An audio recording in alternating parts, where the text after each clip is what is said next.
Allez, bonsoir à tous. Aujourd'hui, on va continuer avec les Cloud Skills Jams, comme vous savez. Donc derrière des mails, c'est le 20, mais bon, de toutes les façons, je vais faire ces enregistrements pour qu'ils puissent être accessibles et que vous puissiez les suivre, comme je l'ai dit également, sur la plateforme. Les cours seront toujours disponibles, donc vous pouvez prendre ces cours quand vous voulez. Peut-être c'est juste les SWAG ne sont plus disponibles, mais les cours seront toujours disponibles pour prendre les cours, faire les labs, vous former davantage. Donc, euh, aujourd'hui, ou en tout cas les vidéos qui vont suivre seront axées beaucoup plus sur Big Data Analytics ou l'analyse des données et sur l'intelligence artificielle ou précisément machine learning sous Google Cloud. Donc, on va voir ici Data Analysis. Okay. Donc, je prévois de faire des labs. Les premiers labs, c'est sur... where is this one?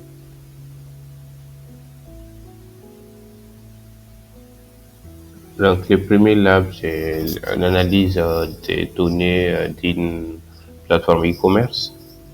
Voilà, donc il y a les cours ici. Je ne vais pas prendre les cours, donc je crois que c'est ça. Et Exploring e-commerce dataset using SQL. Voilà. Exploring an e-commerce dataset using SQL in Google, using SQL in Google BigQuery. OK. Donc, c'est ce qu'on va voir. Voilà, donc maintenant, avant de rentrer dans les détails, peut-être je vais un peu résumer rapidement. Donc, vu que j'ai dit, c'est lab, c'est sur l'analyse de données ou le big data. Donc, c'est quoi une donnée ou what is the data? What is data?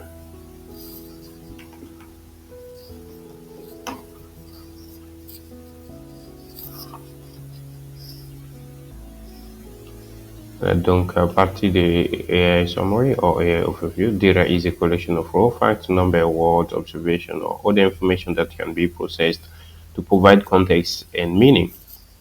Voilà, donc si vous regardez cette définition, donc on peut dire que les données, ce sont des collections des faits, ou les données sont des collections de faits, des nombres ou des mots, des observations ou autres informations qui peuvent être traitées pour fournir un contexte ou un sens à une situation ou un scénario, n'importe quoi. Voilà, donc de nos jours, nous sommes au XXIe siècle et je pense que le terme données ne doit plus être nouveau. Nous sommes dans les mondes numériques, on tend vers même dans les mondes intelligents. Déjà, nous étions dans la révolution digitale, maintenant on assiste à la résolution intelligente de l'intelligence artificielle. Voilà, maintenant, toujours les questions des données ou des data. Donc, moi, de mon point de vue, les données, c'est juste une représentation des faits, des phénomènes ou des scénarios. D'un phénomène, ça peut être un phénomène physique ou les faits, ou ça peut être n'importe quoi. En utilisant soit des nombres ou des chiffres ou disons, des mots ou en tout cas des caractères ou des symboles qui, en quelque sorte, peut être utilisés pour représenter un fait, un scénario, une information dans le temps ou dans l'espace par rapport à un événement. Donc, maintenant ici, quand on dit données, surtout dans le monde digital, on fait plus référence surtout aux données numériques. Donc, numérique, c'est-à-dire que ce sont des représentations qui sont dans des machines ou des serveurs ou des équipements électroniques. C'est pourquoi les numériques, voilà. Donc, en utilisant des outils comme les bases de données, les outils de traitement des données ou les outils de programmation, ainsi de suite, que nous avons de nos jours. Donc ça, c'est les données de base. Donc ça peut être tout, même quand j'exprime comme ça, en fait, les signaux sonores qui sont en train d'être produits sont en quelque sorte enregistrés par mon ordinateur. C'est ce qui est constitué et qui serait stocké comme audio. Et c'est cet audio ou cette vidéo que vous allez regarder et pour en fait retrieve, en fait, comment dire, recouvrir encore, c'est-à-dire une sorte de revivre l'événement que je disais ou je faisais. à travers les données. Donc, ça, c'est un exemple palpable des données. Et il y a une chose qui vous entoure qui représente les données. Voilà. Donc, l'autre terme, c'est Big Data. OK.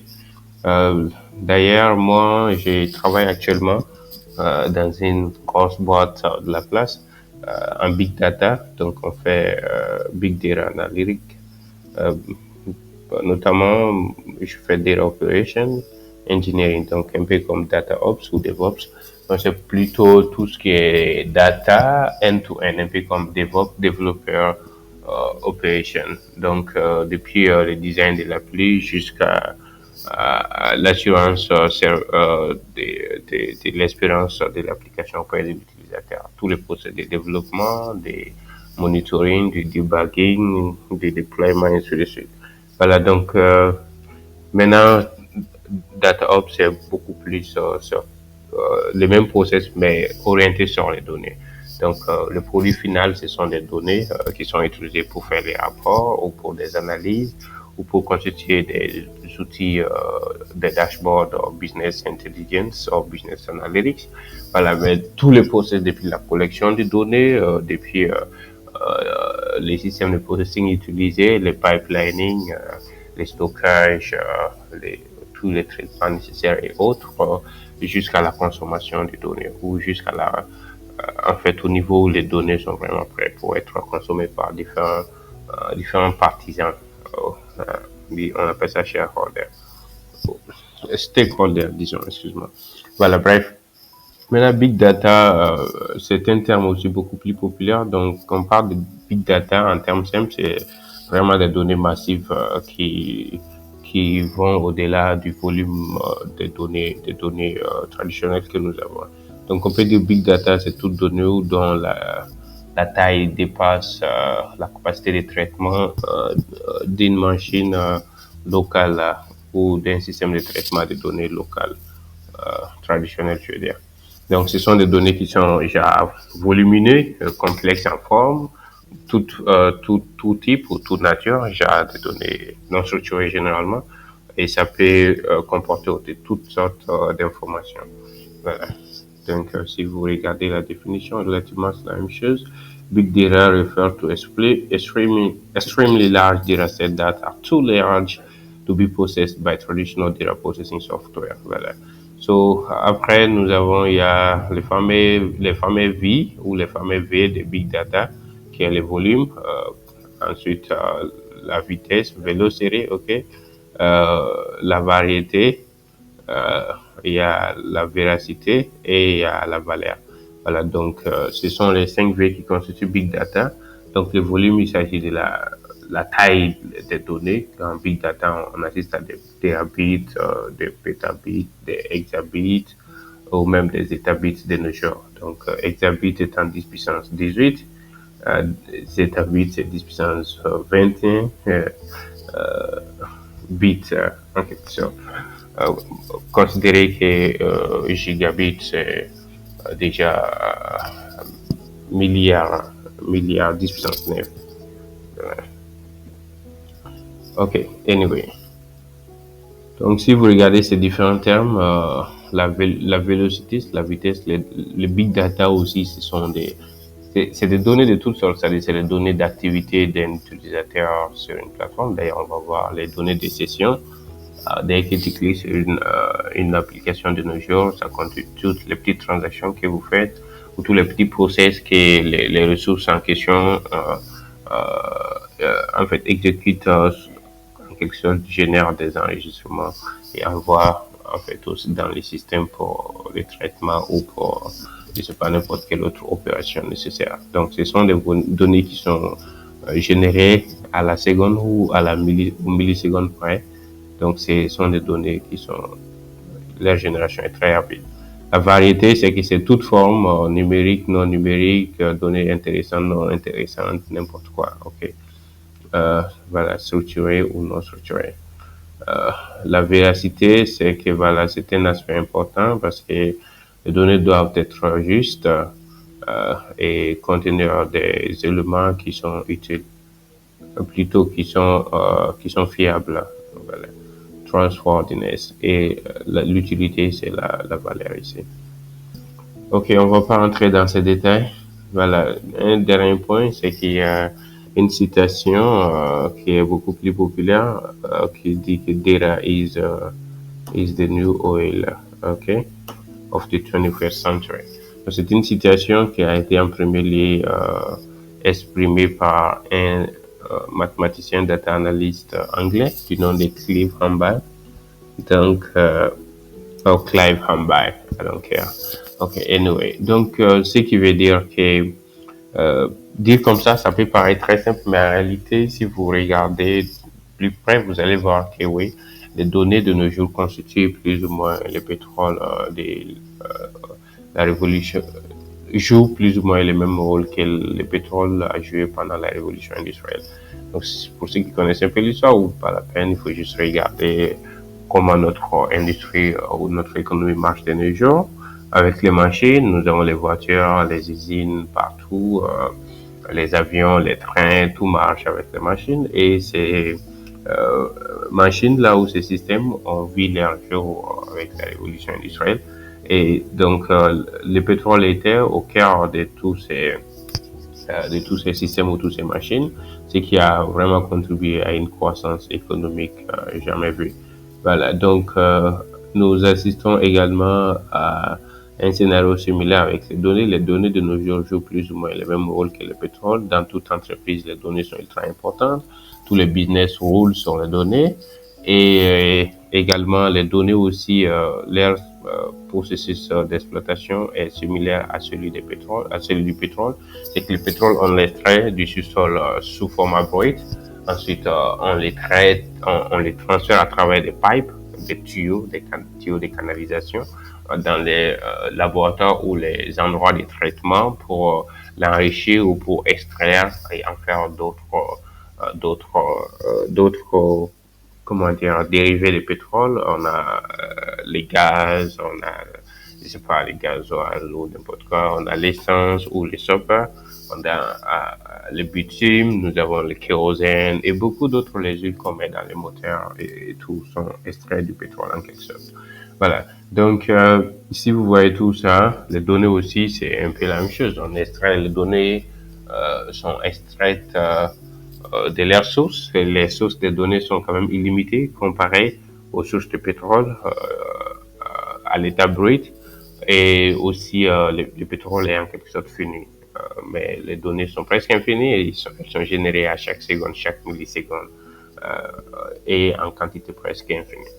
Voilà. Donc, en plus de ça, les données sont aussi transférées dans différents systèmes à travers des pipelines. D'ailleurs, on parle des pipelines aussi en data pipeline. Euh, Surtout si vous êtes en train d'entraîner un modèle machine learning, donc on fait un pipeline qui permet déjà de communiquer les données de façon continuelle à notre système ou à notre modèle pour le traitement ou pour l'inférence. Voilà.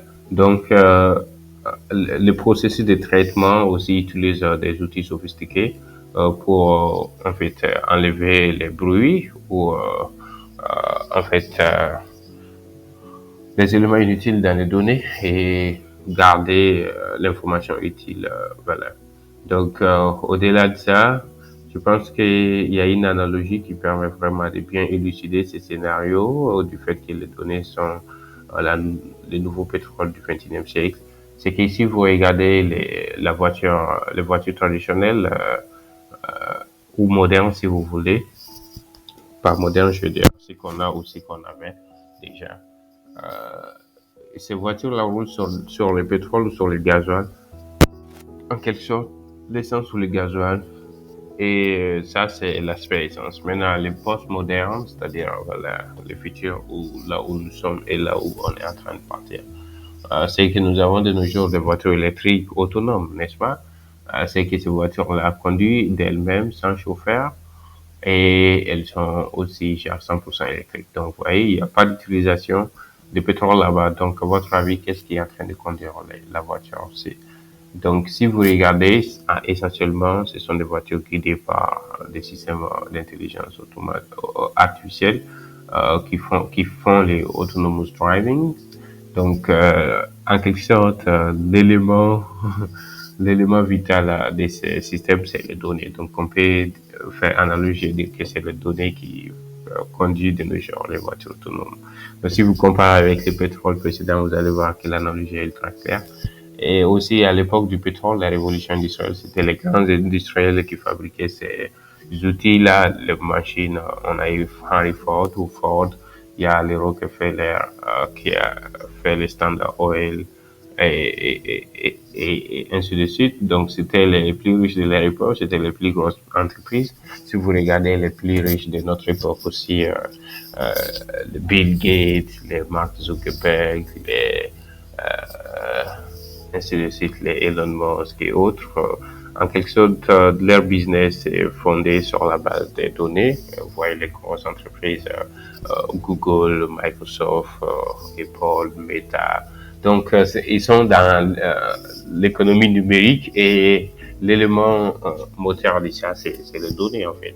Les logiciels, c'est à la base, ce sont des données où ce sont des manipulations des données d'une forme ou d'une autre, et l'Internet aussi est en train de trafiquer les données, en fait, direct transfer ou packet delivery from point A to point B. Donc, tout ça, c'est pour un peu faire les détours de c'est quoi les données, qu'est-ce qu'ils représentent et quoi l'enjeu. Et un point essentiel que je n'ai pas mentionné, ça, c'est euh, l'ère, euh, la nouvelle époque qui vient de démarrer, c'est qui est l'ère de l'intelligence artificielle. Donc ça, c'est qui est massivement en fait alimenté par les données, plus gourmand données d'ailleurs, qui éclaircit d'ailleurs cette analogie des données de nouveau pétrole. Euh, Ils sont en train de faire des factories, des usines d'intelligence artificielle un peu partout dans le monde, surtout dans les pays développés, essentiellement la Chine, les États-Unis, peut-être pas trop en Europe, aussi au Moyen-Orient, Arabie Saoudite essentiellement. Donc vous allez voir que oui, les données, ce n'est pas mes données personnelles ou ce que j'utilise pour traiter dans Excel, mais ça va vraiment au-delà de ça et que c'est un véritable enjeu. Donc tout ça pour dire que le domaine du data aussi, c'est un domaine extrêmement important. Donc on va revenir à notre sujet. Donc sur Google Cloud, Google d'ailleurs est un leader en matière de big data. Google a développé beaucoup d'outils de big data. Les Hadoop est en premier lieu, je crois, à dériver d'un produit ou même de développement commercial Google. Et Google a aussi été pionnier développement de beaucoup d'outils big data ou de beaucoup de systèmes ou plateformes big data. Donc, cette expérience est intégrée dans Google Cloud, dans leurs services qu'ils offrent. Donc, ici, on va voir Google Cloud BigQuery. Donc, BigQuery, c'est un outil d'analyse de données, de traitement, de stockage de données aussi. Donc, on peut l'appeler Data Warehouse, donc un peu trop, mais je vais continuer à utiliser le mot warehouse. Donc, warehouse, c'est un outil ou un service qui permet de stocker les données, déjà les données structurées ou les données pré-traitées pour stockage et pour future utilisation. Donc, ces données peuvent être extraites du Data Warehouse pour faire le business intelligence ou pour en fait développer des dashboards, des présentations, par exemple pour les pour le marketing ou je sais pas pour en fait pour un business meeting ou quelque chose comme ça. Voilà. Donc bref, BigQuery c'est un outil très efficace, il fait un peu de tout. D'ailleurs de nos jours même BigQuery est utilisé pour faire les machine learning. Voilà donc les détails du lab sont élucidés ici. Ok, donc ils sont en train d'expliquer c'est quoi BigQuery. BigQuery is Google is fully managed no ops, which means no ops, c'est-à-dire sans opération. Par sans opération, c'est-à-dire vous ne vous souciez pas trop de faire les étapes du serveur pour la base de données et tous les pipelines ou tous les process pour en fait transférer les données. Low-cost analytic database. Voilà, donc ça c'est la définition. With BigQuery, you can query terabytes and terabytes of data without having any infrastructure to manage or needing a database administrator. BigQuery uses SQL and can take advantage of the pay-as-you-go model of BigQuery allow you to focus on analyzing data to find meaningful insight. Voilà, donc c'est un service manager, c'est managed service, ce qui veut dire que l'exploitant ou l'utilisateur ne se soucie pas, le client ne se soucie pas de l'aspect infrastructure ou de l'aspect tout ce qui est système préliminaire, sous-système qui sont pas très importants pour quelqu'un qui est beaucoup plus orienté business. Voilà. Donc, dans ce lab, on va juste explorer un dataset d'une entreprise e-commerce. Donc, on va faire des petits traitements, on va voir ce qu'il en contient en utilisant des scripts SQL. Donc, sans plus tarder, je vais commencer ça très rapidement.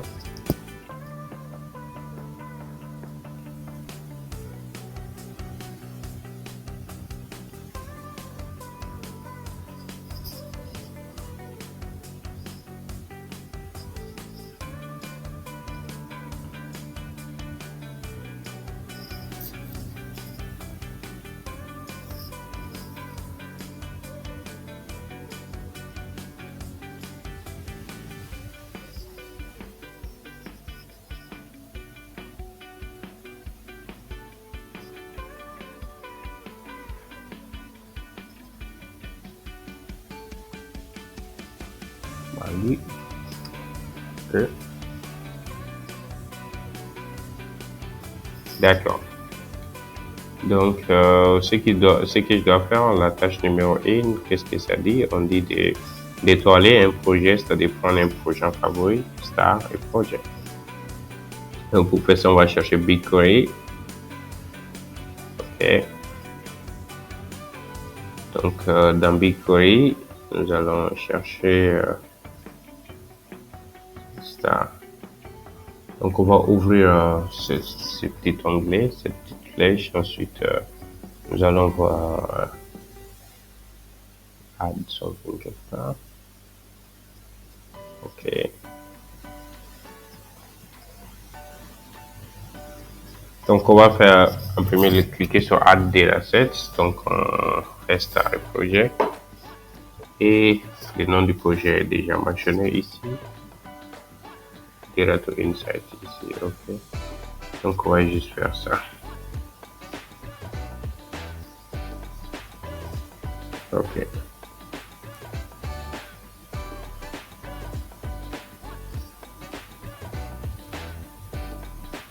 Donc, ça, c'est bon. Je vais ouvrir ça. Donc, quand on ouvre ça, on va voir déjà des données pré-publiées. Donc, il faut comprendre que déjà, les labs contiennent déjà des données pour l'entraînement ou pour apprendre. Donc, ce sont des données qu'on n'a pas besoin de publier ici. Donc, les données sont déjà là. Et dans Google, il y a vraiment en fait, une liste ou un catalogue de datasets vraiment, vraiment utiles et massifs qu'on peut utiliser en tant que développeur ou expérimentateur pour vraiment voir beaucoup de choses. Donc, je vais cliquer sur le e-commerce. Et dans e-commerce, on dit de voir All Session Row ici. Donc, dans All Session Row, ici, on a beaucoup de détails, les schèmes. Donc, les schèmes, c'est un peu comme l'architecture de la table ou de la base de données en question. Donc, on a toutes les colonnes et les types de données ou les informations nécessaires relatives à ces colonnes-là. Donc, dans les détails, nous avons beaucoup d'autres informations, notamment les métadatas, d'accord? Donc, les métadatas, ce sont des données sur les données, genre un peu l'information sur la donnée ou les données en question, c'est-à-dire la taille,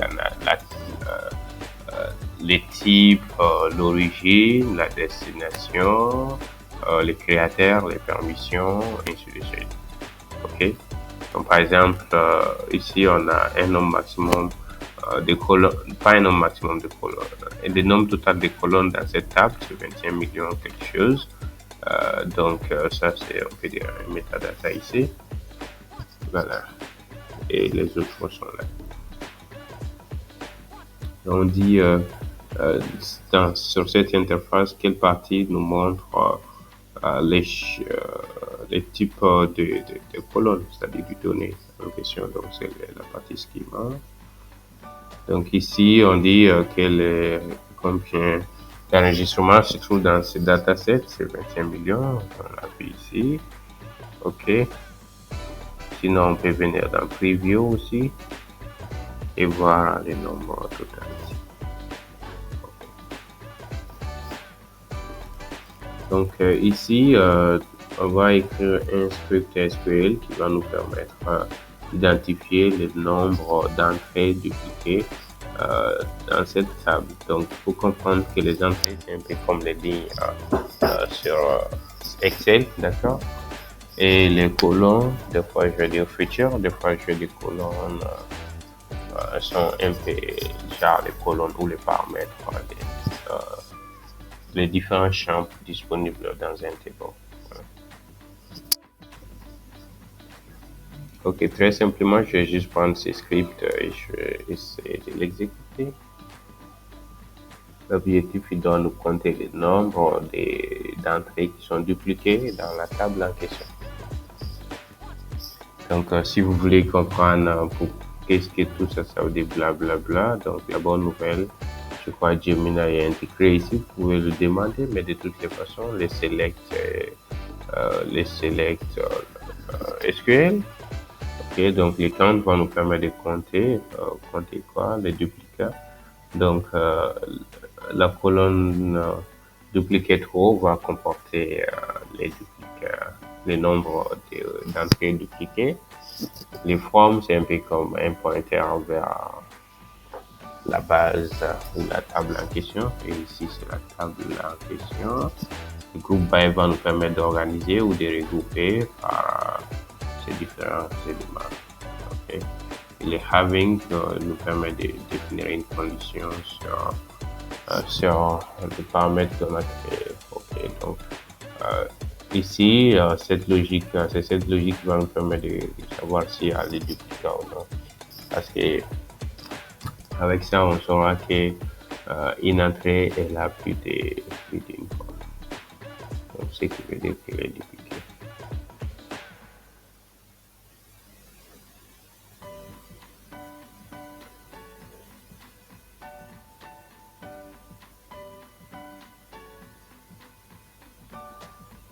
Ok, anyway. Donc, qu'est-ce qu'on est censé obtenir? How many duplicate records are in all session row? Donc, on dit combien de duplicats. Donc, vous pouvez voir ici le nombre total d'enregistrement ou d'entrée ici, c'est 615. Donc, 615, ça c'est bon. Ok, donc il y a d'autres détails ici pour vous aider à mieux comprendre.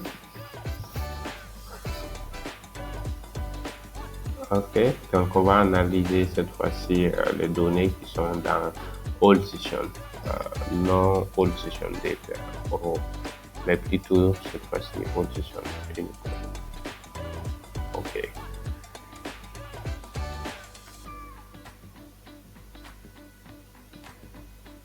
Allez, pour faire cela, on va retourner dans Dataset. On va chercher e-commerce. Et nous aurons notre obsession ici. Ok, mais bon, de toutes les façons, on va écrire un script SQL, donc ça ne fait pas autant de différence de chercher où se trouve la table. Donc, on va voir ici, donc la même chose, sauf que ce script nous permet de savoir les duplicats. Maintenant, cette fois-ci, pas dans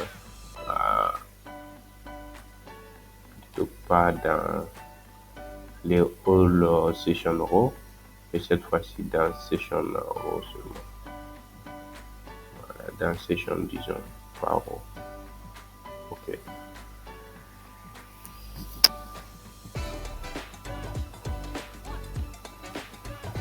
Expected.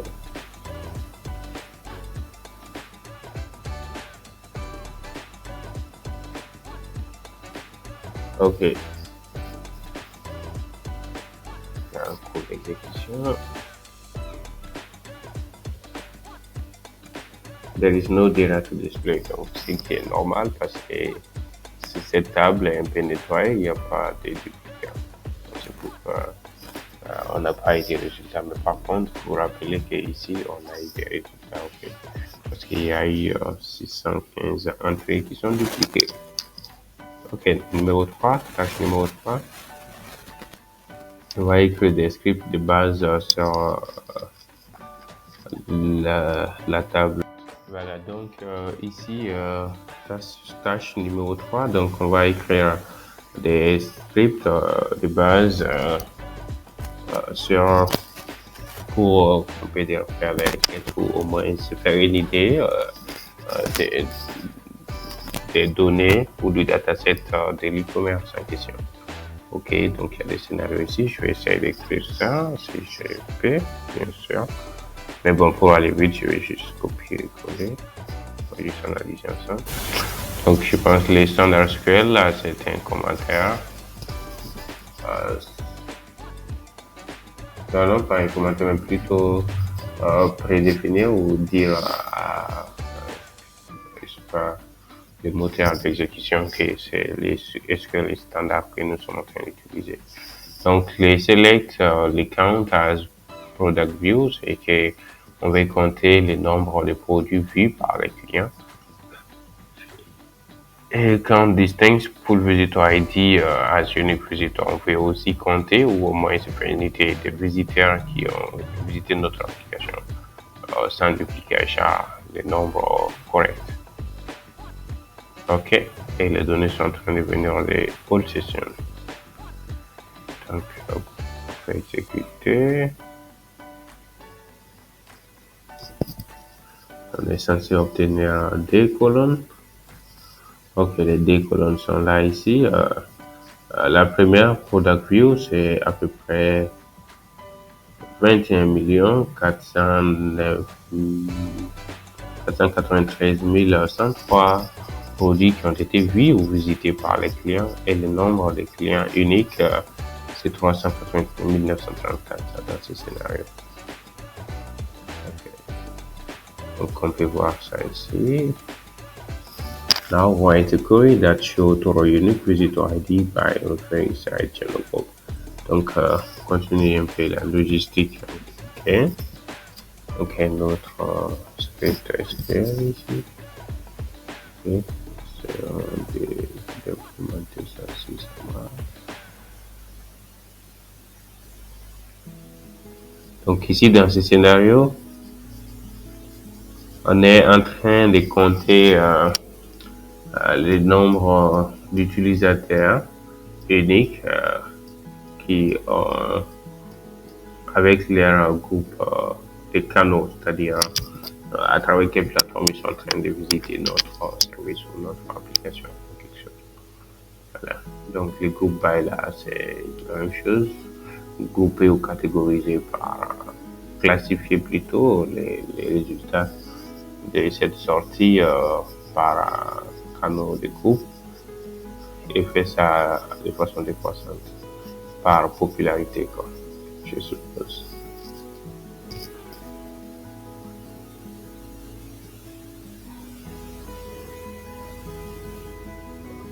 Donc ces deux colonnes là sont là ici. On a les groupes sociaux, bref, je vais dire la catégorie sociale enregistre à peu près 38 101 et les autres sont là, bien sûr. Donc, ce qui était espéré, tout va bien. Donc, un autre script SQL ou une autre requête SQL qui nous permet de faire encore une autre opération plus spécifique. Donc, dans ce scénario,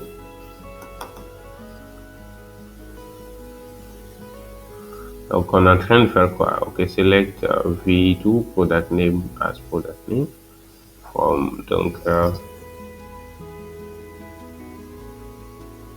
Donc on est en train de chercher un certain type de produit dans la base en question. Ok. Voyons. Donc la liste des produits presque uniques, je peux dire, sont là ici. Ils sont 633 en quelque sorte. Okay, which part of the previous query duplicates the record? So MySQL group by, order by.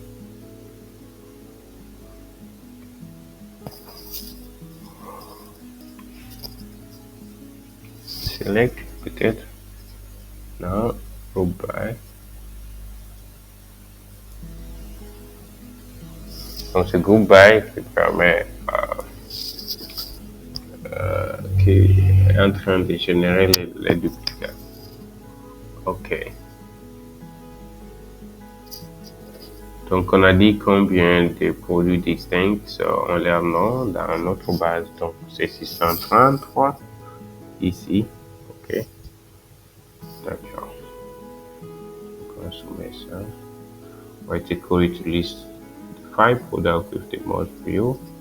Donc on dit d'écrire une requête, de faire une requête qui nous permet d'identifier les produits qui ont le plus de visites à partir de presque tous les utilisateurs sur notre base en question.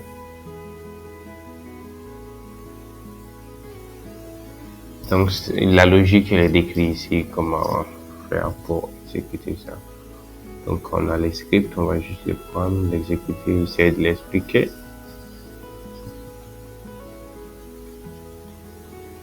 Donc ici on a le select count, nombre de produits visités. Ensuite les noms du projet, le nom du produit, excusez-moi, la source bien sûr.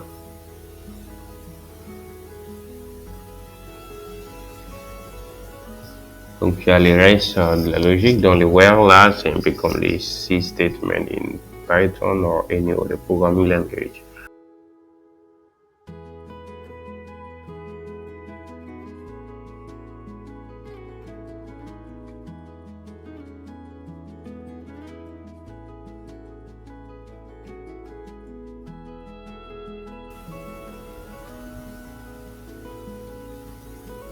Donc exécutons ça et voyons. Donc je vois il y a la D60, les produits qui tombent dans cette catégorie. Il n'y en a pas beaucoup, il y a que 5.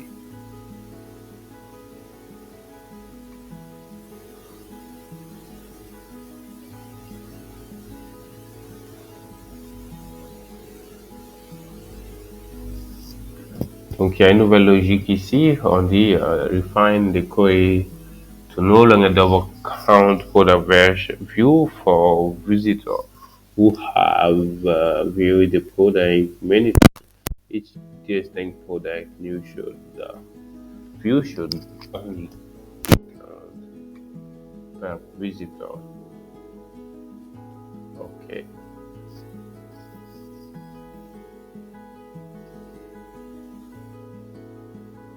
Donc ici la même chose, select unique view count product name bien sûr.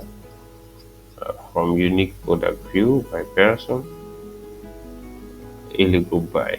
Donc rien de nouveau ici.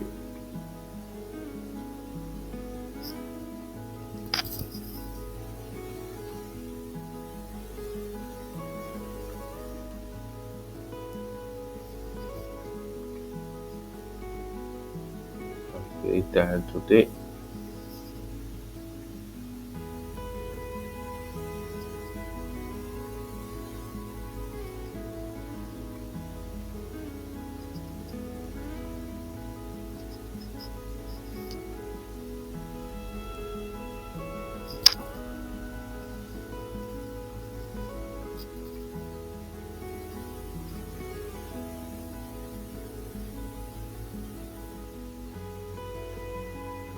Right, so this time les scripts là commencent jusqu'ici. Okay. With unique product view by person. Donc le with là permet d'initier une sorte de nouvelle table dans la base de données. Ok. C'est un code d'exécution. Donc c'est ce qu'on est censé obtenir comme résultat. Google Man, 100% current shot, Steve Sleeve Hero T White. Donc, je pense qu'on peut voir ça ici. Donc tout va bien jusque là. Ok, on dit quoi? Next, expand your previous query.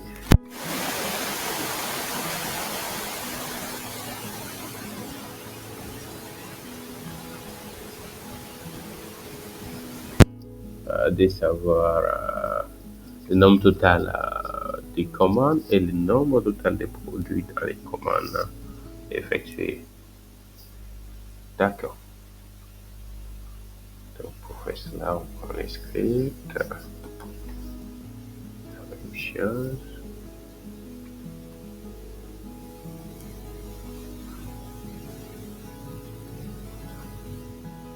Voilà, donc le script il est là.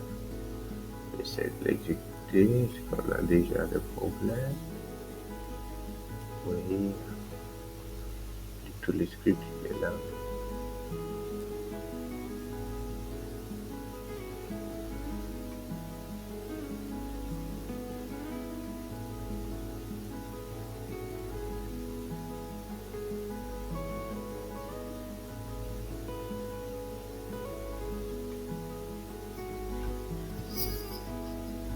L'exécution est en cours, donc la sortie ressemble à quelque chose comme ça.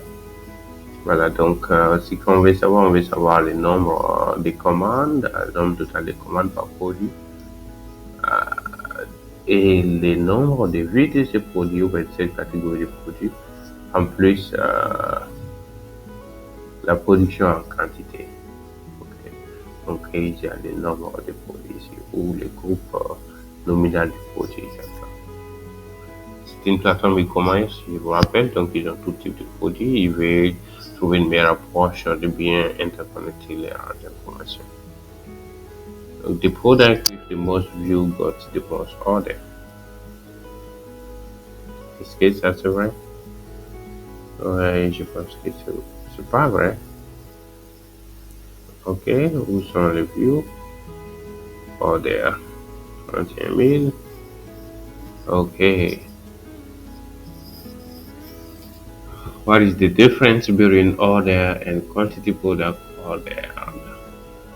Order is a number of order, quantity product order is a number of item order.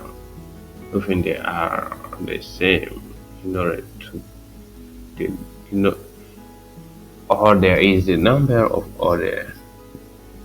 Quantity product order is the number of item available to be ordered.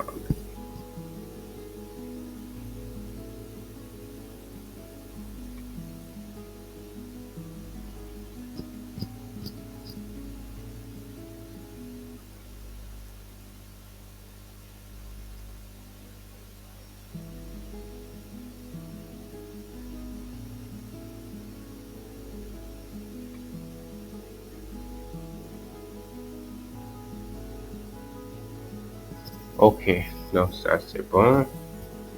Ici on dit expand the query to include the average amount of product per order. Donc cette fois-ci, on va calculer le nombre moyen de produits qui ont été commandés par chaque commande.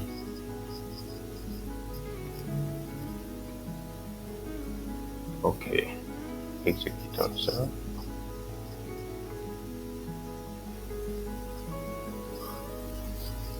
Voilà, donc sur la base de ces critères, c'est ce que nous avons ici comme données. D'accord. What product has the highest average per order?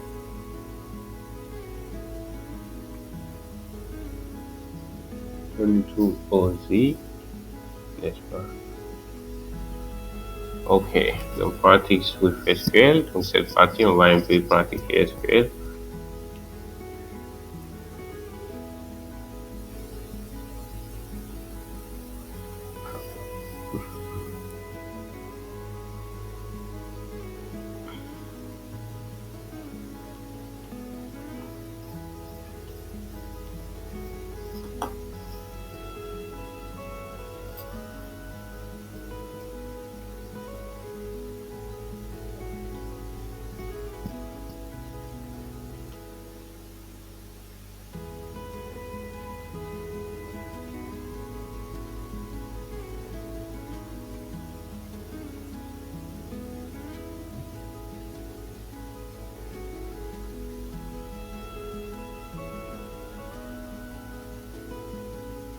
Il semble qu'il y a quelque chose qui manque ça.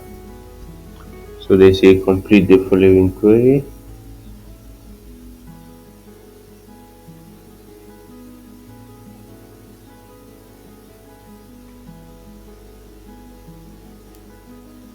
Okay, qu'est-ce qui peut être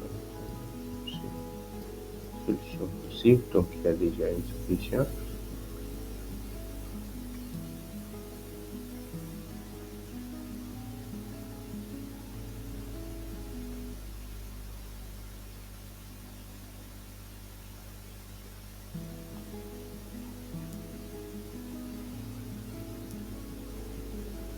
En exécution, donc on a des informations ici.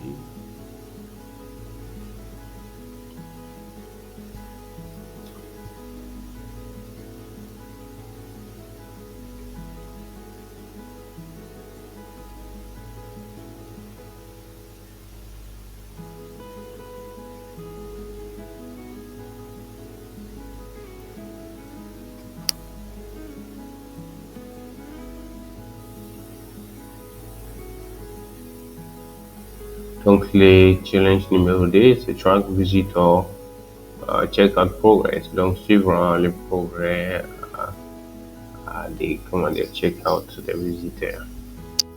Ok, donc select count distinct from user ID, number of unique visitor, e-commerce action type.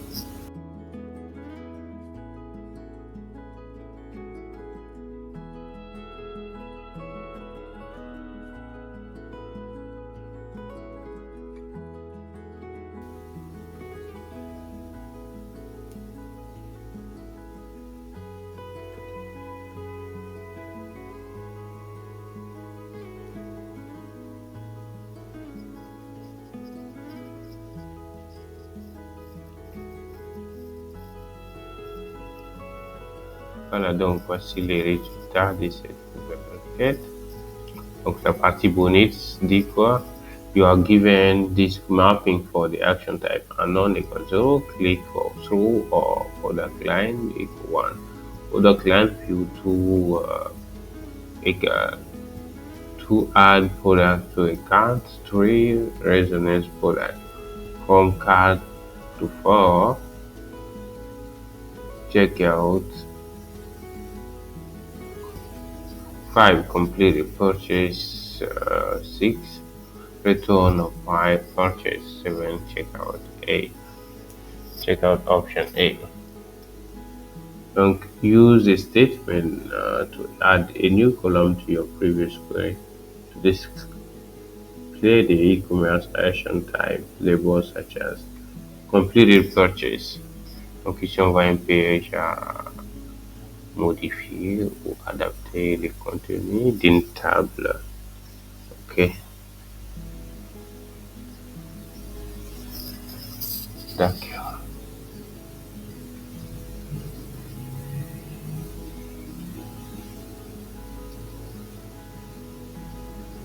Donc ici on va voir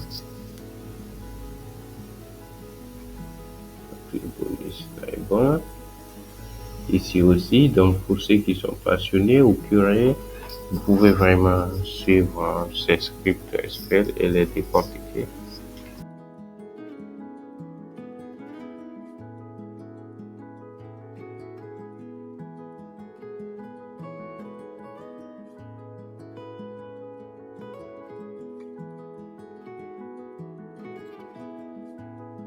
Ok, so les scripts standards vous permettent de mieux comprendre. Si vous voulez aller dans le plus de détails, bon, l'internet est là pour vous. Il y a un peu de tout là-dessus. Ok, anyway. Donc, cela va être terminé. Vous avez vu, on est parti avec les données d'une entreprise e-commerce. Ici, en faisant les previews. Donc, il y a à peu près beaucoup. Il y a 21 millions d'enregistrements et je crois qu'il y a une vingtaine de colonnes. Vous voyez, il y a une vingtaine de personnes de colonnes. Ok. Donc, on a vu, on a commencé à catégoriser les produits. on a ajouté d'autres paramètres.